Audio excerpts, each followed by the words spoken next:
আজগর হোসেন সৌরভ, আপনি লিখেছেন, হজের সময় কি মাথা মুন্ডন করা বাধ্যতামূলক? অনেক আলেমকেও দেখি হজ করে আসার পরও চুল আগের মতোই থাকে। হজ বা আমরা মাথা মুন্ডনের বিধান সম্পর্কে জানতে চাই।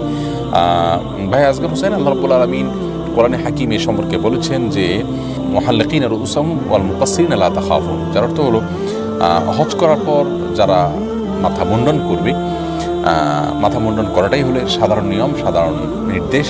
তবে যদি কেউ মাথা মুন্ডন না করে চুল একটু ছোট করে, অনেক বড় চুল, সবগুলো থেকে 1 ইঞ্চি 2 ইঞ্চি বা যতটুকু হয় ছোটো করলো পুরো মাথায়, তাহলে সেক্ষেত্রে আল্লাহ বলেছেন তাদেরও বাহির কোনো কারণ, অর্থাৎ তাদেরটাও হয়ে যাবে। হজ উমরাতে মাথা মুন্ডন করাটা আবশ্যক নয়, তবে মুন্ডন করাটা উত্তম, বেস্ট। এবং একজন আলেম যদি বছরে অনেকবার হজ উমরা করেন এবং তিনি বাবরি চুল রাখতে চান, তাহলে সেক্ষেত্রে তিনি বাবরি চুল যদি সবসময় মুন্ডন না করেন, মাঝে মধ্যে যদি তিনি মুন্ডন করেন আর অন্য সময় ছোটো করেন, এতে তার হজ উমরা হয়ে যাবে। ব্যাপারটা এরকম।